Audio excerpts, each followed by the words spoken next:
Sometimes, life feels like a storm you can't escape. Everything crashes at once: dreams, people, peace, and you wonder if waiting still makes sense. But what if the calm you seek isn't after the storm? What if it's inside you? It was raining hard that evening when Armin sat by the window, his head resting against the cold glass. His job application had been rejected, again. For the 5th time that month. His parents' words echoed in his head: "You're wasting your time, Armin. Do something practical. Stop chasing dreams that won't feed you." He had been working day and night on building a small startup, designing eco-friendly packaging. He believed in it deeply, but no investor did. Every no felt like a personal failure, and slowly, hope began slipping away.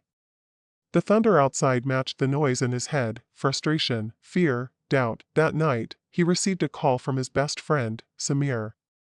"Bro, come out. Let's go for a drive. Sitting in that room won't fix anything." Armin hesitated, then agreed. They drove through empty streets, the sound of rain filling the silence. Finally, Samir said, "Do you know why the ocean never overflows? Because it's patient. It waits. It doesn't fight the storm, it absorbs it. Maybe you need to be like that, Armin, calm in your own storm." Those words hit something deep. Armin didn't reply, but as he watched the raindrops race down the glass, he whispered to himself, *Maybe it's not about speed. Maybe it's about time. The next morning, he woke up early. Instead of diving into emails or searching for investors, he went for a walk. For the first time in months, he breathed, really breathed.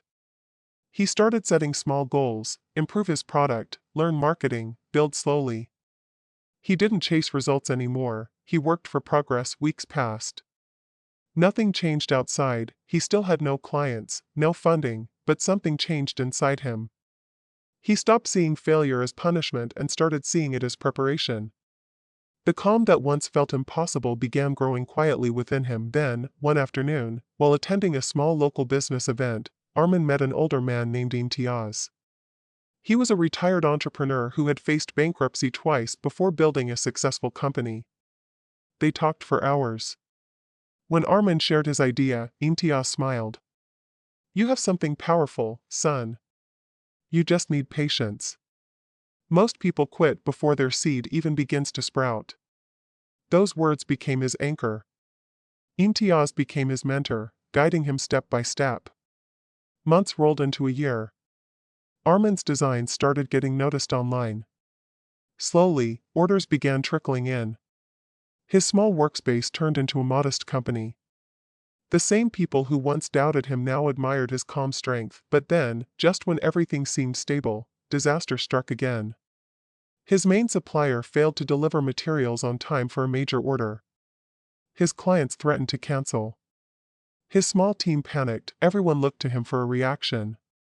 For a moment, he felt that old storm return, the anxiety, the chaos. But this time, he didn't shout, didn't panic. He remembered the ocean. He remembered Samir's words. He gathered his team and said, "We can't control the storm. But we can control our response. Let's focus on what we can do." They worked late nights, found new suppliers, and even produced part of the order manually. It wasn't perfect, but it was enough to deliver on time. When it was all over, Armin stood outside his office, watching the sunrise after a sleepless night. For the first time, he realized that peace doesn't come when problems end, it comes when you learn to stay steady despite them. Months later, during a college seminar, Armin was invited to speak about his journey. Standing before hundreds of students, he began with the same words that once saved him: "Sometimes, life feels like a storm you can't escape. Everything crashes at once: dreams, people, peace, and you wonder if waiting still makes sense. But I've learned something: you can't rush what's meant to grow with time. Patience isn't weakness, it's strength disguised as calm." The hall fell silent. Every word he spoke carried the weight of every sleepless night, every failure, every moment he chose not to give up. By the end, he smiled softly and said, "Be the calm in your storm. Because when you stop fighting time, time starts working for you." And in that moment, everyone who listened felt something shift, as if their own storms had just quieted a little.